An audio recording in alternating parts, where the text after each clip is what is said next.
नमस्कार. आज आहे गुरुवार. आज आहे माघी गणेश जयंती, ज्याला तिलकुंद चतुर्थी असे देखील म्हणतात. आज काहीच नाही केले तरीही चालेल, पण या ठिकाणी ठेवा फक्त एक सुपारी. दारिद्र्य दुःख संपेल, इच्छापूर्ती होईल आणि लक्ष्मी घरामध्ये कायम नांदणार आहे. तर अशी सुपारी आपल्याला कुठे ठेवायची आहे आणि आज दिवसभरात कोणत्या वेळेत ठेवायची आहे, सविस्तर माहिती आपण या व्हिडिओमध्येच बघणार आहोत. त्यामुळे व्हिडिओ स्किप न करता शेवटपर्यंत बघा. माहिती आवडल्यास लाईक, शेअर, सबस्क्राईब करून बेल आयकॉनला आवर्जून प्रेस करा आणि कमेंट बॉक्समध्ये ओम गण गणपती नमः लिहायला विसरू नका. श्री गणेश लहरी ज्या दिवशी पृथ्वीवर सर्वप्रथम आल्या, म्हणजे ज्या दिवसाला श्री गणेशाचा जन्म झाला, तो दिवस होता माघ शुद्ध चतुर्थीचा. तेव्हापासून गणपती आणि चतुर्थीचा संबंध जोडला गेलेला आहे. माघ शुद्ध चतुर्थी ही श्री गणेश जयंती म्हणून ओळखली जाते. या दिवशीचे वैशिष्ट्य म्हणजे या तिथीला श्री गणेश तत्व हे नेहमीच्या तुलनेत 1 सहस्त्रपटीने जास्त कार्यरत असते. त्यामुळे तुम्हाला या दिवशी हा उपाय आवर्जून करायचा आहे. कारण सुपारी देखील गणपती स्वरूपच मानली जाते. आपल्याकडे कोणतेही कार्य असो आणि कोणतीही पूजा असो, तर आपल्याकडे गणपतीची मूर्ती नसेल किंवा ती देवघरामध्ये ठेवलेली असेल, तर त्या पूजेमध्ये आपण गणपती स्वरूप म्हणून सुपारीचाच वापर करत असतो. तर सुपारी ही अत्यंत महत्त्वाची आहे. धार्मिक विधीमध्ये सुपारीशिवाय कोणतेही कार्य हे पूर्ण होत नसते. म्हणून सुपारीचे विशेष महत्त्व आहे आणि या दिवशी सुपारी संबंधित उपाय जर तुम्ही केले तर निश्चितच त्याचे फळ तुम्हाला लवकरात लवकर मिळेल, कारण याला गणपती स्वरूप मानले जाते.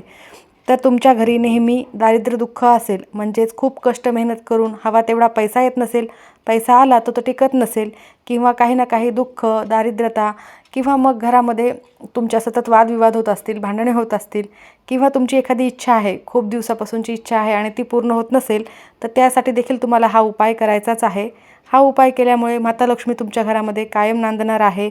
तुमच्या आयुष्यातील सर्व संकटे, समस्या, विघ्न हे दूर होणार आहेत. प्रथम पूजनीय गणपती बाप्पा हे प्रत्येक विधीमध्ये, प्रत्येक कार्यामध्ये अत्यंत महत्त्वाचे आहे. यांच्याशिवाय कोणतीही विधी पूर्ण होत नाही. त्यामुळेच तुम्हाला गणपतीच्या या गणेश जयंतीनिमित्त हा उपाय आवर्जून करायचाच आहे. कारण या दिवशी गणपती स्पंदने आणि पृथ्वीचे चतुर्थी तिथीशी असलेली स्पंदने ही सारखी असल्याने ती एकमेकांना अनुकूल असतात. म्हणजेच त्या तिथीला गणपती स्पंदने जास्त प्रमाणामध्ये पृथ्वीवर येऊ शकतात. प्रत्येक महिन्यातील चतुर्थीला गणेश तत्व हे नेहमीच्या तुलनेत पृथ्वीवर अधिक प्रमाणामध्ये कार्यरत असते. या तिथीला केलेले श्री गणेशाची उपासना, उपाय आणि गणेश तत्वाचा याला जास्त लाभ होणार आहे. ज्यांनी या दिवशी गणपतीची जास्तीत जास्त सेवा केलेली आहे, उपाय केलेले आहेत. तर तुम्हाला आज दिवसभरामध्ये श्री गणेशांचा ओम गण गणपती नमः या मंत्राचा जप करायचा आहे. त्याचबरोबर गणपती बाप्पांना आज तिळगुळाचा नैवेद्य आवर्जून अर्पण करायचा आहे. गणपती बाप्पांना मोदक हे अतिशय प्रिय आहेत, परंतु आजच्या दिवशी तुम्हाला मोदक न अर्पण करता नैवेद्यासाठी तुम्हाला तीळ, साखर किंवा तिळगुळच अर्पण करायचे आहे. कारण या तिथीला तिळकुंद चतुर्थी असे देखील म्हणतात आणि विशेष महत्त्वाची मानली जाते. त्यासोबतच अत्यंत महत्त्वाचा एक नियम तुम्हाला आवर्जून पाळायचा आहे. आजच्या दिवशी रात्री तुम्हाला चंद्र पाहायचा नाही आहे. आपण प्रत्येक चतुर्थीला चंद्रोदय झाल्यानंतरच उपवास सोडत असतो, परंतु आज तुम्हाला चंद्रोदयाची वेळही पाहायची नाही आणि चंद्रही पाहायचा नाही आहे. कारण आज तुम्ही चंद्र पाहिला तर त्याचे तुम्हाला विपरीत परिणाम भोगावे लागतील. त्यामुळे तुम्ही आवर्जून चुकूनही ही गोष्ट कटाक्षाने पाळावी. चुकूनही चंद्र पाहायचा नाही आहे. सायंकाळी श्री गणेश स्तोत्राचे पठण तुम्हाला आवर्जून करायचे आहे. गणपती बाप्पांना आजच्या दिवशी तुम्हाला गणपती बाप्पांना प्रिय असलेले लाल जास्वंदाचे फूल आणि 21 दुर्वा व्हायच्या आहेत. त्यासोबतच घरात श्री गणेशाची सात्विक नाम जपपट्टी देखील तुम्ही लावून ठेवू शकता. गणपती स्तोत्राचे पठण करायचे आहे आणि गणपती अथर्व शीर्षाचे देखील पठण करायचे आहे. गणपती अथर्व शीर्ष तुम्ही संध्याकाळी आवर्जून म्हणा. ज्यावेळेला तुमच्यासमोर हा व्हिडिओ आलेला असेल त्यावेळेपासून ते संध्याकाळपर्यंत हा उपाय तुम्हाला कधी करायचा आहे, तर तुम्ही हा उपाय दिवसभरात कधीही करू शकता. जेव्हा तुम्हाला शक्य होईल, ज्यावेळेस तुम्हाला वेळ मिळेल त्यावेळेस तुम्ही हा उपाय केला तरीही चालेल आणि संध्याकाळी केला तरीही उत्तम ठरेल. आपण संध्याकाळी देखील गणपती बाप्पांची पूजा ही करतच असतो, त्यावेळेला तुम्ही हा उपाय करू शकता. तिन्ही संजेच्या वेळेला केला तरीही उत्तम ठरेल. कारण ही वेळ माता लक्ष्मी घरी येण्याची वेळ असते आणि गणपती बाप्पांचे देखील सकारात्मक लहरी यावेळेस जास्त प्रमाणामध्ये सक्रिय असणार आहेत आणि लक्ष्मी घरी येत असते. त्यामुळे तिन्ही संजेच्या वेळेला सकारात्मक लहरी जास्त प्रमाणामध्ये नेहमीच सक्रिय असतात.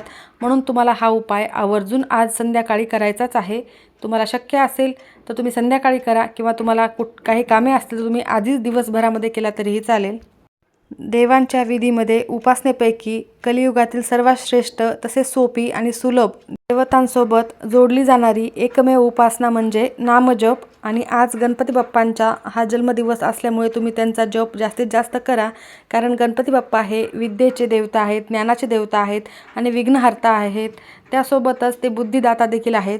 तुमच्या आयुष्यात काहीही संकट असो, कितीही समस्या असो, त्या दूर करण्यासाठी गणपती बाप्पा हे दैवत खूप महत्त्वाचे आहे. कारण सर्व संकटे हरणारे हे देवता आहेत आणि प्रत्येकालाच प्रिय आहेत. लहानातल्या लहान मुलांपासून ते मोठ्यांपर्यंत सर्वच जण गणपती बाप्पांची सेवा हे करत असतात. त्यामुळे तुम्हाला गणपती बाप्पांच्या सेवा, नामजप यासोबतच हा उपाय करायचा आहे. गणपती बाप्पांचे एकूण 3 अवतार मानले जातात. या 3 अवतारांपैकी गणरायाचा जन्मदिवस हा वेगवेगळा आहे. पहिला वैशाख पौर्णिमेला, ज्याला पुष्टीपती विनायकी चतुर्थी म्हणतात. दुसरा भाद्रपद शुक्ल चतुर्थी म्हणजेच घरोघरी तसेच सार्वजनिक मंडपात गणरायाचे आगमन केले जाते, पूजन केले जाते तो दिवस. आणि तिसरा म्हणजे माघ शुक्ल चतुर्थीचा, अर्थात आजचा माघी श्री गणेश जयंतीचा होय. माघी गणेश जयंतीला माघ विनायक चतुर्थी, वरद चतुर्थी आणि तिलकुंद चतुर्थी असे देखील म्हणतात. शास्त्रानुसार अधर्माचा नाश करून धर्माची स्थापना करण्यासाठी श्री गणेशाने कश्यप ऋषींच्या कुळात विनायक या नावाने अवतार घेतला होता आणि नरांतक राक्षसाचा संहार केला होता. म्हणून या पावन तिथीला विनायकी चतुर्थी म्हणून ओळखले जाते. सर्वप्रथम हा उपाय करण्यासाठी तुम्हाला देवघरातील दिवा हा प्रज्वलित करायचा आहे. देवघरासमोर आसन टाकून बसायचे आहे. सकाळी तुम्ही गणपती बाप्पांची पूजा केली असेल, अभिषेक केलेला असेल तर गणपती बाप्पांना तुम्हाला हळद, कुंकू, अक्षता, जास्वंदाचे फूल आणि दुर्वा अर्पण करायचे आहे. तिळगुळाचा नैवेद्य दाखवायचा आहे आणि त्यानंतर तुम्हाला हा उपाय करायचा आहे. जर तुम्ही सकाळीच ह्या सर्व गोष्टी केलेल्या असतील तर संध्याकाळी तुम्हाला फक्त गणपती बाप्पांना हळद, कुंकू, अक्षता, फुले आणि दुर्वा वाहून हा तुम्हाला उपाय करायचा आहे. उपाय करण्यासाठी तुम्हाला एक सुपारी लागणार आहे. सुपारी ही चांगली घ्यायची आहे, किडलेली सुपारी असू नये. ती सुपारी पूजेमध्ये वापरलेली नसावी. नवीन सुपारी तुम्हाला या ठिकाणी घ्यायची आहे. तर तुम्हाला सर्वप्रथम तामणामध्ये ही सुपारी ठेवायची आहे. सुपारीवर थोड्याशा अक्षता टाकायच्या आहेत. सुपारीच्या खाली अक्षता टाकून त्यावर सुपारी ठेवायची आहे व त्यावर थोड्याशा अक्षता टाकायच्या आहेत. त्यानंतर तुम्हाला या सुपारीवर अभिषेक करायचा आहे. तुमच्याकडे अभिषेक पात्र असलं त्याने करा किंवा पळीने तुम्हाला 3 वेळेस शुद्ध पाण्याने अभिषेक करायचा आहे. त्यानंतर 3 वेळेस दुधाने आणि पुन्हा एकदा शुद्ध पाण्याने त्यावर अभिषेक करायचा आहे.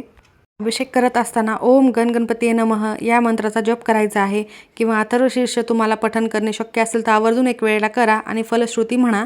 त्यानंतर अभिषेक झाल्यानंतर स्वच्छ सुपारी पुसून घ्यायची आहे व एक छोटासा चौरंग असेल किंवा कपडा असेल किंवा तुमच्या गणपतीच्या समोरच थोडेसे तांदूळ टाकून त्यावर ही सुपारी तुम्हाला ठेवायची आहे. त्यानंतर त्या सुपारीला हळद, कुंकू, अक्षता, फूल वाहून घ्यायचं आहे.